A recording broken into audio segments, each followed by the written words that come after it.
Okay. So it is now recording. Don't do that because then it's going to come back. Or hold on. Yeah, no, that's perfect. Okay. Cool. I won't touch And then anything. I would minimize that so you don't have to like stare at yourself. It gets weird. It always makes me feel weird. So, okay.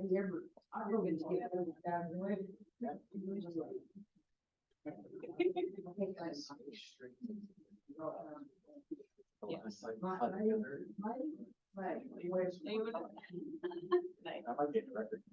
Oh, yeah.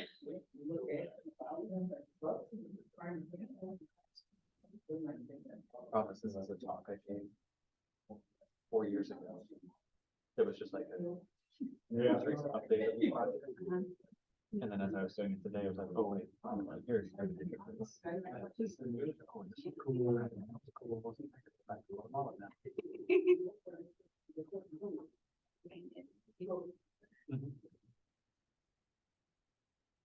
Last trip, we actually were planning to leave. It was 2 weeks after the COVID shutdown. We had our tickets, we were ready to go, and then the universe shut down.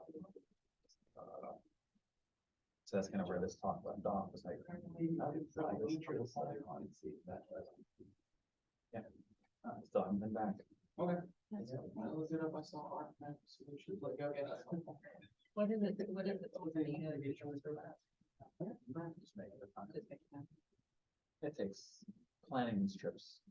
It's a little bit of work because we're also working with local communities, and so it's figuring out how to time those communications. It's just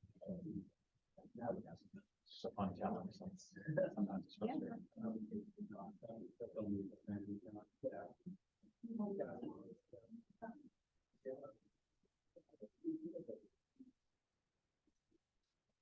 It's so funny. It's always like a similar people at 30, 32.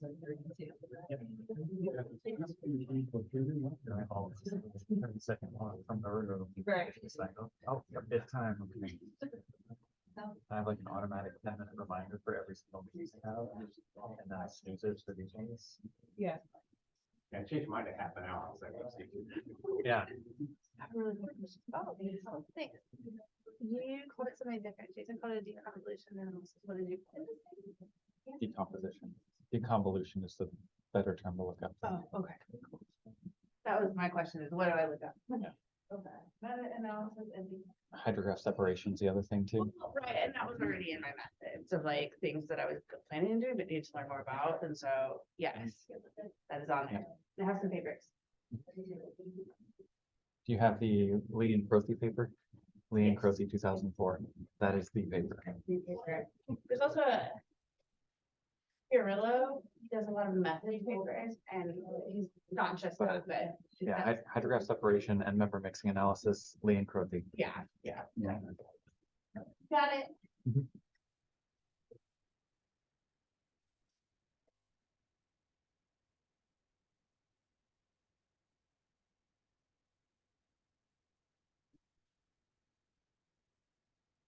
Okay.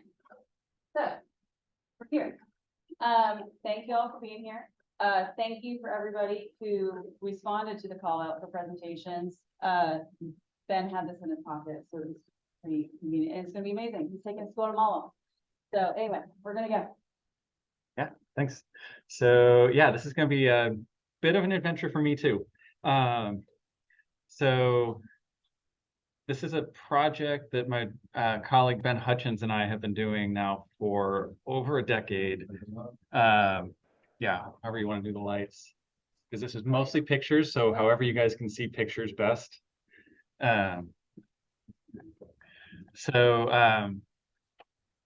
This was a talk I gave a few years ago that was a follow-up on a series of talks. So this project has been partially funded by the National Speleological Society since 2012. And as part of that funding, every year we had to go and give a talk to the National Speleological Society at their annual meeting, giving them an update on the project.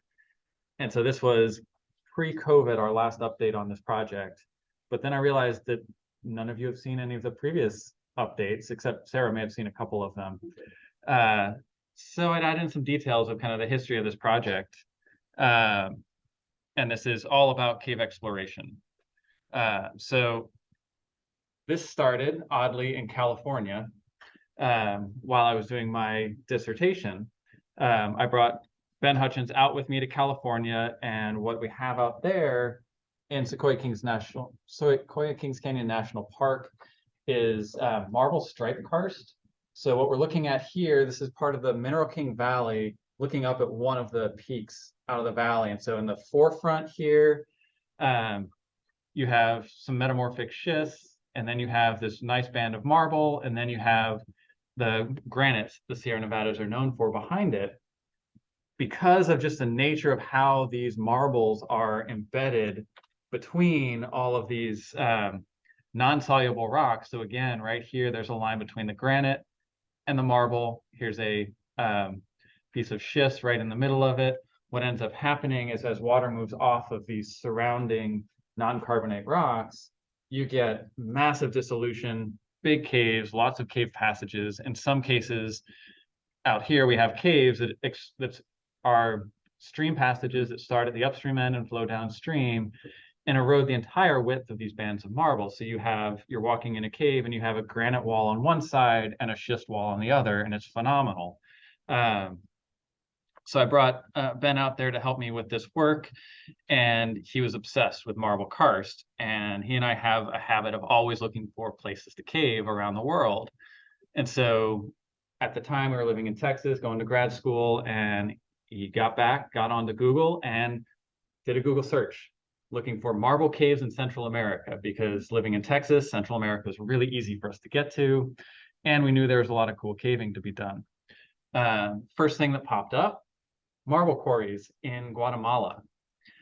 So he refined his search, and then he searched, marble in Guatemala, found the Sierra de los Minas, which is in Spanish, Mountain of the Mines. So pretty exciting, kept digging, and eventually we came on this paper from 1918 by Sidney Powers of the geology of Guatemala and Honduras. And kind of highlighted here are the things that piqued our cave exploration interest. So within this report, he talks about the carboniferous limestones, high quality marble. And so this is really how we start our cave exploration work when we're doing any sort of this international caving, is let's find the right rocks for it. If they're there, we then dive into Google Earth and see what Google Earth can tell us. And so we're kind of zoomed in on Guatemala. This is the Sierra de los Minas right here.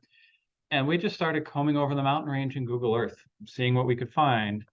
And as we zoomed in, we found this, which really piqued our interest. So if you can't see it, you have what these white lines are showing are a river that comes out of the mountains, runs into a mountain and ends, and then a river that pops out the other side. So being a cave explorer, seeing this, that's pretty exciting. So just to kind of give you guys a little bit of background on where we're looking at. So red dot on there is where we're looking at in Guatemala. Geologically, this is a really cool area. So if you go so again, the black box on here is our study area. If you go to the north of this big alluvial valley right here, you have a lot of limestones, major karst areas here that kind of bleed over into Belize and up into the Yucatan. And then as you go south, this is the big volcanic fields in Guatemala. And where we're sitting here is right on the plate boundary between the Caribbean and North American plate. And the Polo Chic Valley, which is where this lake here, Lago Izabal, is, really defines this kind of boundary between North American and the Caribbean plate. There's a lot of smaller faults in here, but a lot of movements happening in this area. And again, as we zoom in, this is where our project was in 2018. These are the three main caves that we had in our system that I'll kind of dive into a little bit. But again, this is that river that we saw coming out of the mountains, ending at a mountain, and then popping out the other side. We have one cave here that is one of the springs, and we have one cave here that is kind of the insurgence, the place where water was sinking. And I'll dive into those here a little bit, but this started in 2012. We were super excited by what we found on Google and on Google Earth. And so we ended up finding that this was actually within a national park in Guatemala that's run by an NGO. We got in touch with the NGO that put us in touch with a local community. And it turned out that this community was working on a lot of ecotourism at the time. They had developed they built a hut right next to their town and had been, for the most part, working with birders. A lot of birders wanted to come down to this area. Just the diversity is incredible. And so we went down, started talking with the community there, and it's so for those that haven't traveled much in Central America, especially this part, it's really interesting. So Spanish is the national language of Guatemala, but in these communities, no one really speaks Spanish. These are primarily Mayan, people of Mayan descent. So the dominant language is Quechua. So when we are in these communities, there's only a handful of people that speak Spanish and only a handful of us that speak Spanish. And we both speak Spanish equally as poorly. So communication is highly entertaining and often results in wild goose chases, basically. But on this first trip, we were able to communicate that we wanted to find caves and if they actually knew where any caves were. And they immediately took us to this place right here. And this area has some phenomenal karst development, some karst morphology. This is a haystack. So this little peak right here is a piece of bedrock limestone that's been completely eroded around. And basically, as you go up to the northern edge of the Sierra de las Minas, you have these haystacks that are scattered across the landscape. The base of these are at 10 meters elevation. The peaks are about at 100 meters. And it's just these isolated peaks full of caves. And so they took us here, showed us some caves. They were awful and nasty and horrible, but they never took us to this one big valley that we wanted to go to. So 2013 came back, and luckily in this case, so a little bit more background here. First year, we actually took a boat to get to this community. And then we realized there was this road shown in yellow here. So we came back 2013, rented a car, drove out here. You can kind of see some variability in the vegetation. So places down here, up in here, out here, these are primarily cornfields. Up here is the native jungle, but all of this dark green down here is a palm plantation. So this land is entirely owned by a massive palm plantation or a palm oil company. And these communities, so Guatemala has some challenging political history, but these communities are pretty much reliant on the oil companies for work because their communities are entirely within land owned by the oil company. And so when we go there, we hire guides, and that's something, it's those that work in the oil fields or in the palm plantation would rather work for us because we're paying a little bit better and they just get to go and sit at a cave entrance. But we came back in 2013, drove this road that is regulated by the oil company. They let us through and then told the community, hey, we want to go to this river. There's a bridge right here. We want to go to that and walk up that river and see what happens. And after we said that, they were like, oh, you want to go to Dry Cave. And that, because that's apparently what they were calling the cave that this stream came out of. So it's like, all right, now we finally got across what we wanted to do. So they brought us there, started hiking up this lovely dry valley, and then got a little bit excited. We didn't actually get too many good photos of the entrance that year because we saw it and immediately ran inside to see what it was. But it was phenomenal. That year we got in and mapped Cueva Seca, dry cave. And so this is our cave map. So for those that aren't familiar with these, This is the plan view, so the bird's eye view. This is where the entrances are to the cave system. And let's see, that scale bar here, the shorter measure is 50 meters. Most of the passage, so you go in this entrance and you can pretty much walk the whole thing. It was on average 20-meter diameter passage the entire way. As you get back into the back end of the cave here, it narrowed down. It was about 15 meters wide, and our laser rangefinders could not hit the ceiling in these places, and they had ranges of about 60 meters.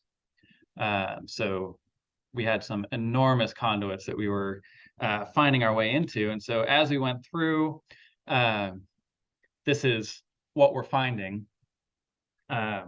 Big passage. One of the cool things here, so you can kind of see a little bit of the bedrock here. You can see it a little bit better here, some of the banding in the limestone. But the cobble that we're dealing with here, on average, these cobbles are about a foot in diameter. And it's all gneiss. These are all metamorphic rocks that have been washed into this cave. I started at one point trying to do the math to figure out what sort of velocity we needed and what sort of discharge we needed in these caves to move rocks of that size in here. And I had to be doing the math wrong. It was way too big. But a few years later, we came back and found out that it probably wasn't. There's actually, this passage fills entirely with water, and it basically is a fire hose when it hits the surface. But it still does have some alcoves of kind of traditional cave formations, some really nice, delicate formations throughout. And once you get back into the back of Dry Cave, you have a wonderful river. So that was 2013, super excited, decided to come back the next year. We had primarily been working with this community over here, Salem Peem, and decided we wanted to go to the upstream end, see what we could find in the upstream end. And in talking with the community in Salem Peem, they were letting us know that, you know, there are these series of communities that functionally have town boundaries, but they don't really exist. So they kind of have negotiated what these boundaries are over the years. And they just informed us that, you know, we needed to go to the community of Naran Hall, which you can kind of pick out right here, to gain access to this area we wanted to go to. So we went over there, had some really nice conversations with them. They were quite happy to let us wander up this valley and see what we could find. And so we did, and we walked up to that river insurgence, and this is what we found. It just dropped down immediately. So we had 3 rope drops immediately that we had to do to get into this cave. And right when we got to this spot, we could hear a river. It was bone dry here. And so we decided that we were going to go to the river and map on our way out.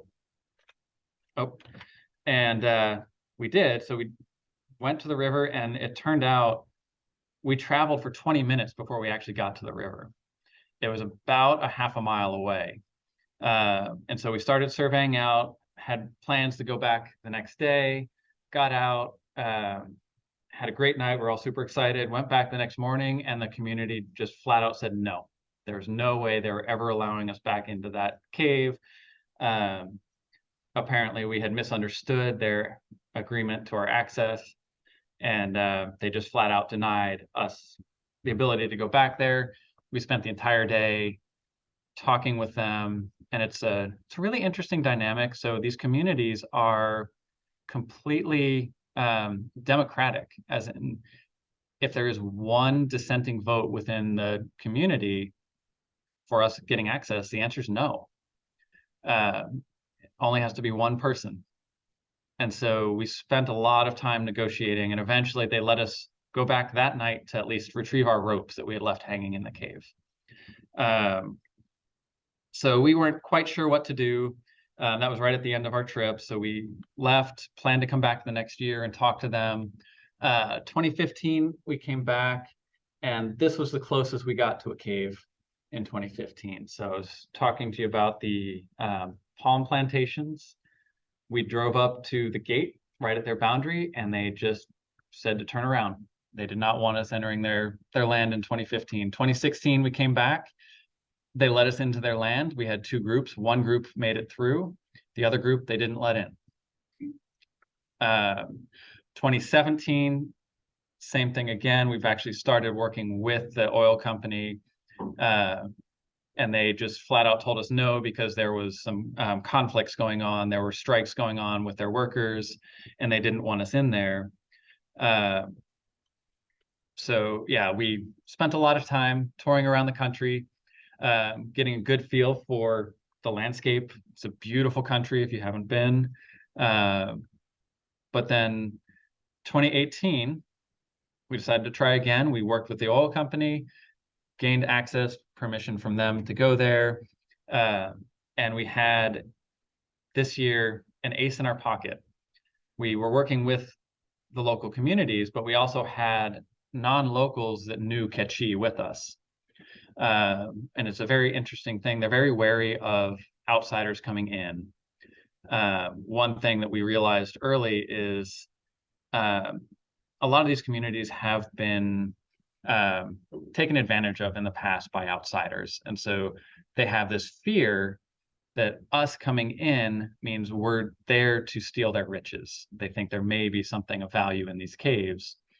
What we've started talking to them about is our actual goal, us as cavers, it's a game.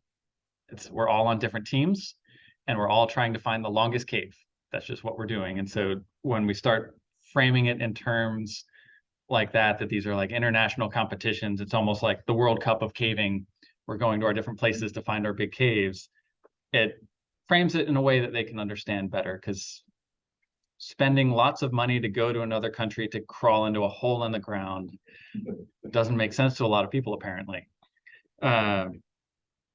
But we had our Quechua interpreter with us, and they were able to actually communicate a little bit more clearly what our goals were, what our intents were.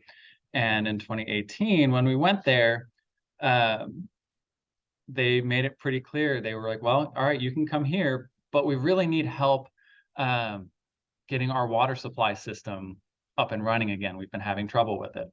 And so we went and we saw it and realized all that they needed was some cement to shore up the dam that they had in place for their town water supply. So we went and bought some cement and then helped them actually fix that dam. I didn't have any pictures of it easily accessible. And then once we did that, they were more than happy to have guides take us out to the caves and show us where the caves were. And so that was the year we ended up getting down to that river that I was talking about and started mapping our way through it. So this is during the dry season. So this is the low flow conditions in this system. And it was phenomenal cave passage. It's this gorgeous underground river that's moving a lot of water, incredibly erosive. So we had actually in 2014, where Charlie is standing in this photo, we had placed a stainless steel bolt on top of that rock. And this is eroded flowstone. And when we came back in 2018, that piece of, we had left it ½ inch sticking out of the rock at the top so we could find it as a recoverable station for our survey. It had been flattened and sheared just by the force of the water and whatever else that's moving through this system during wetter times. But we made our way through, mapped out this system, or this part of the system in 2018. They called it Okaleb Al-Ha, which is the Quechua version of Cueva Entrada de Agua, so like the water entrance cave. And let's see if we can this here. So the entrance again is up here. This is, we could hear the actual river from here, and we walked down this enormous passage until we got to the river.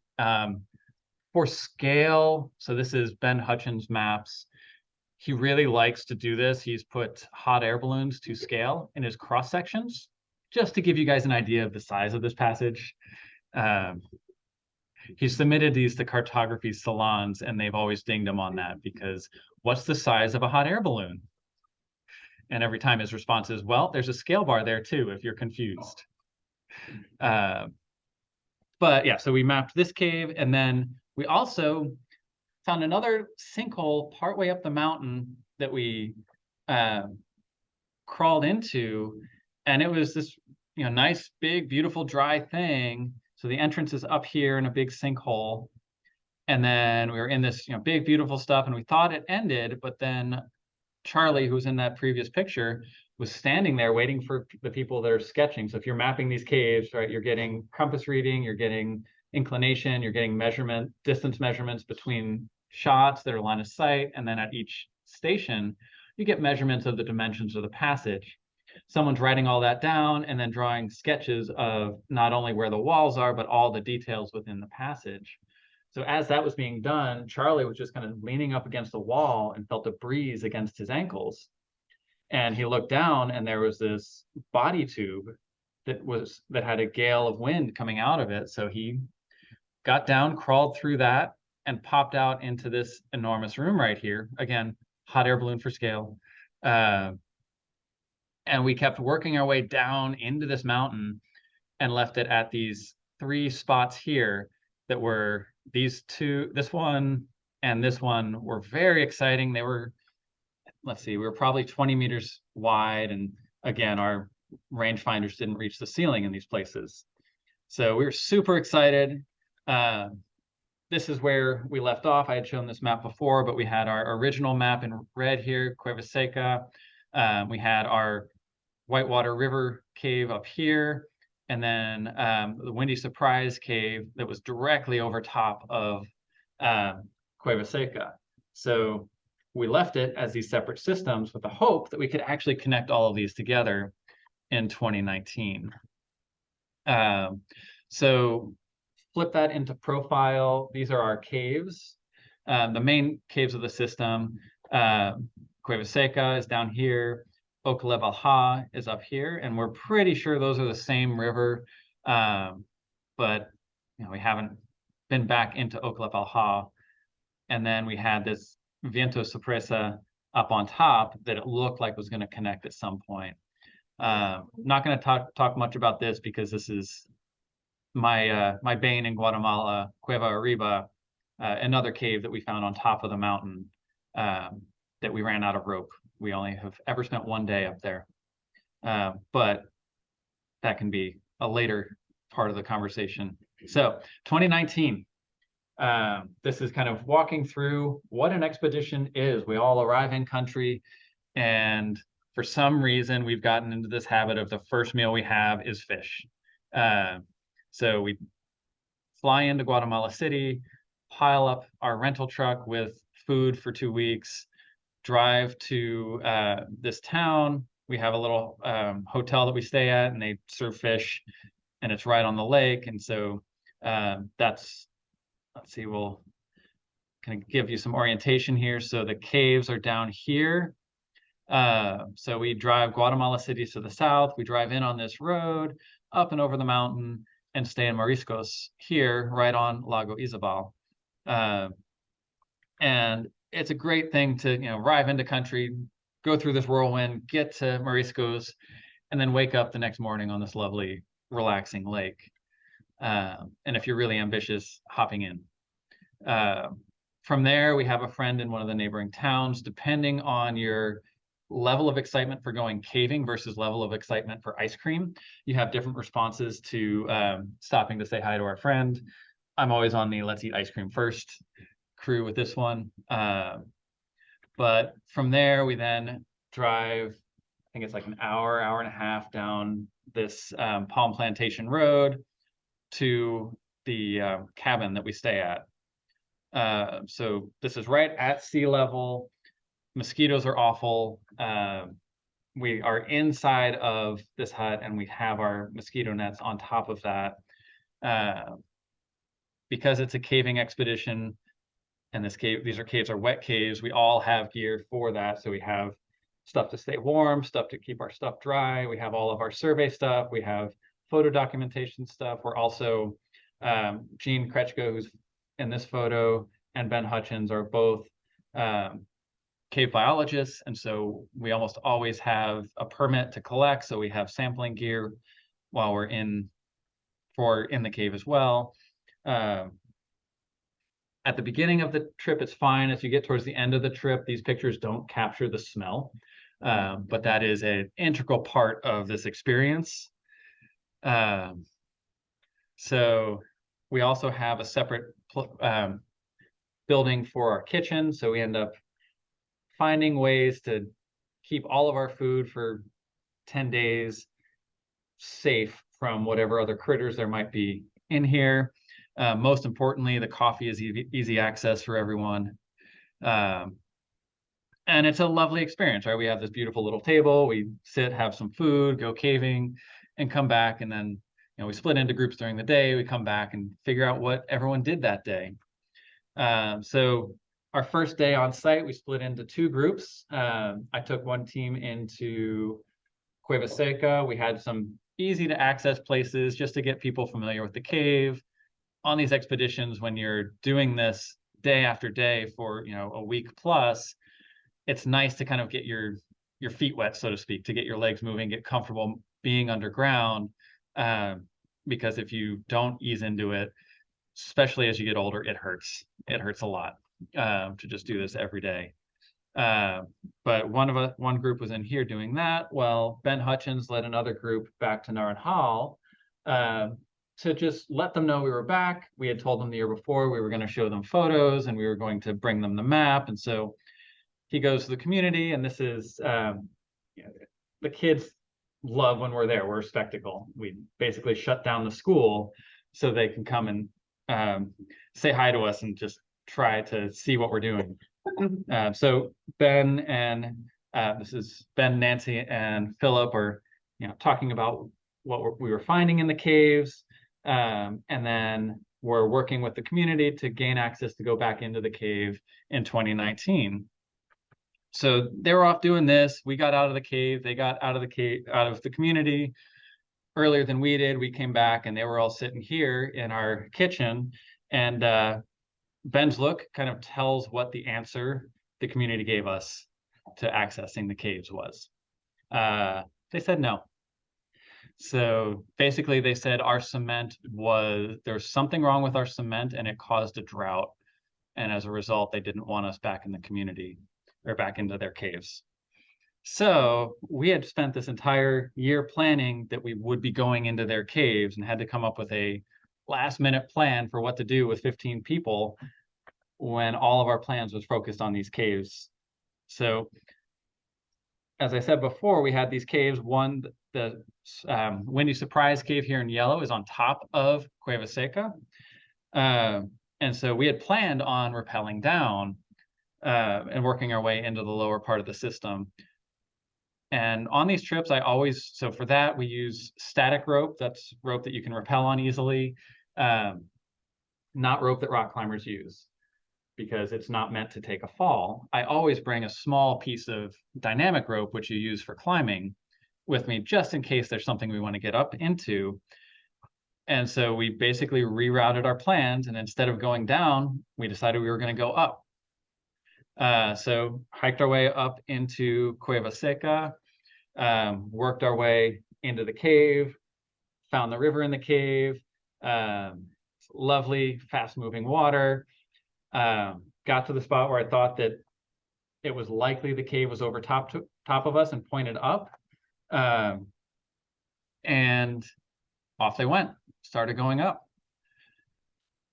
So while that was going on, a few of us were kind of mopping up other passages that hadn't been mapped previously. Again, finding these incredibly beautiful formations. That was not enough to improve Ben's mood. He was still not quite happy about not gaining access, in spite of what we were finding in this cave. We also spent some time collecting cave-adapted species. So here's 5 of them that we found. And there are 3 different types of arachnids. I think this is like a harvestman, and then a hunting spider, and I forget the type of spider that this one is, like a pillbug, isopod, and a dipleuran. We were all really excited to see these. We think we actually found a cave-adapted crab in this system too, but did not collect that. But while we were off doing that, doing stuff to kind of occupy our time while the climbing was going on, they did it. It is to this day one of the most epic climbing things I've ever heard. So we're in this cave this is looking straight down at the stream, and in I think it was like 6 hours, they climbed 70 meters, so 210 feet, with a 15-meter rope. So they'd go up 15 meters, find a station that they could anchor someone in, and then go up another 15. And this is not your standard rock climbing where it's like you're finding little cracks and things to hold on to. What he ended up having to do is we had drills because we were planning to set bolts to go down. He would drill a tiny hole and put a tiny little hook in that little hole, stand up on that and do 3 or 4 of these, and then set another bolt, and then just keep working his way up the wall that way. And so it was amazing. They went up 70 meters that day. The next day we went back and started going up a little bit more. And I think we went up another 15, 20 meters. And the mapping team came up behind us and mapped it in. We entered it all in the data, and it looked like we should have been at the same level the other cave was at. So we started traversing across. So we were in this huge, tall canyon. So we'd gone up 70 meters. This is one of those places where I said at the beginning, when we mapped at the lower level, we shot our lasers up and they wouldn't hit anything. We went up 70 meters and they still weren't hitting the ceiling. Turns out there was another 70-meter climb, and from there it was 20 meters up to the ceiling. So it's that 160, 180 foot tall canyon that we were at the bottom of originally. But we found this level that we could traverse across at, and Ben's demeanor started to change. He started to recognize, or at least feel like he recognized where we were. And what was really exciting was we started seeing this flowstone and then a big lake. And this is what was really exciting and where we thought we really had something. So where we had ended the previous year was right on the shores of a lake. And so we were pretty excited that we might actually be at that same lake, just on the opposite shore. So we started wading in, but realized that this was really deep water. So we started stringing up lines to get across it and had some flotation to work our way across. Matt looks pretty good here, but I think Nancy had more style with it. And so, yeah, that's how we made our way across, mapped our way through this. It's funny. So this was all every time we do these expeditions, we also write an article about it. And then submit photos to the National Speleological Society News, their monthly just like membership reader. And we sent them all of our photos. We have these, beautiful scenic photos of this cave. This is the one they put on the cover of the magazine. But yeah, eventually made our way across and started mapping what was on the other side, tied into our previous survey, and made it a single system.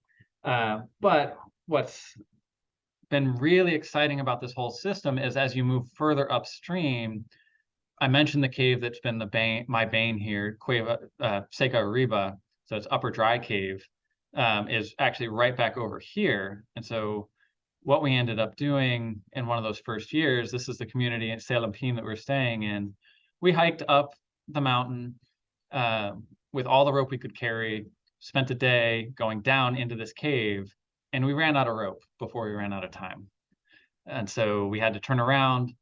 Over the years, a community has developed here, and they are poaching land within the national park.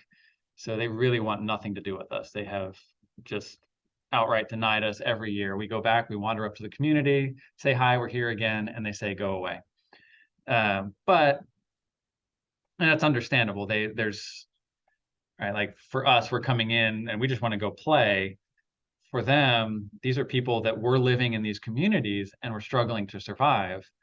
and realized being up on the mountain, they had a lot more resources that they could live off the land with up there. They weren't beholden to the palm industry to make money or to survive. So, you know, it's such a struggle with some of these communities because they are so impoverished.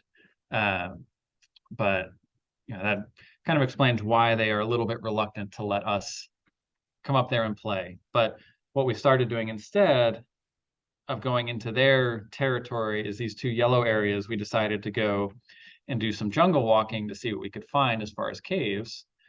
So it's a wonderful hike. It is 600 meters straight up. I think straight line distance, it's like 200 meters from the town to the top of the mountain, and it's 600 meters elevation difference. So yeah, we have to basically scale up these cliffs here to get up to the top. But when we do, it is this absolutely gorgeous tropical karst terrain. You have these amazing pinnacles with just the lush tropical vegetation.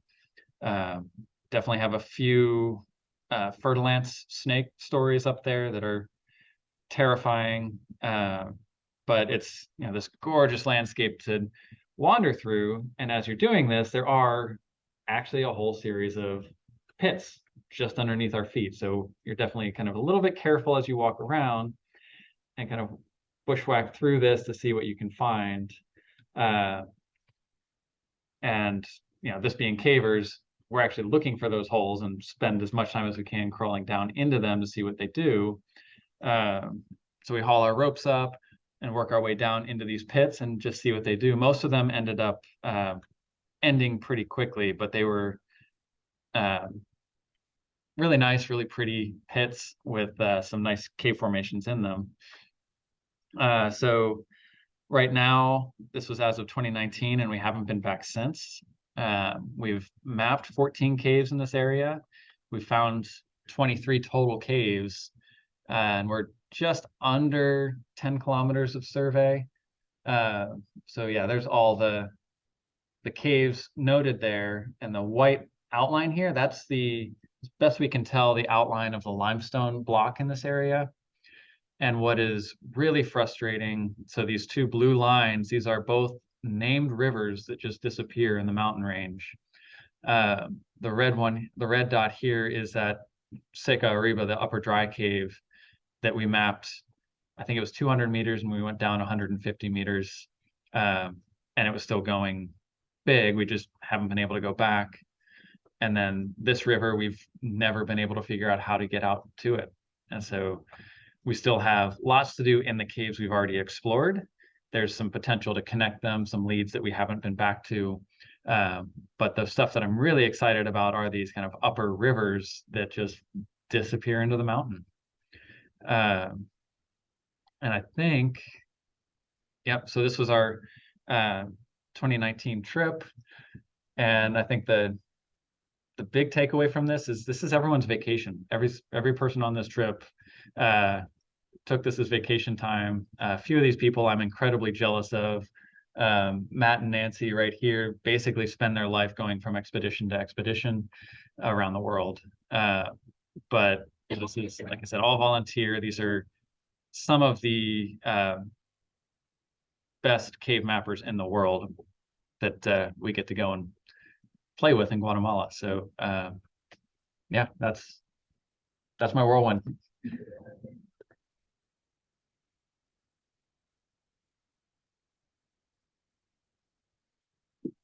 Yeah. Thank you. Do you guys have any questions for him? The national park can't trump what the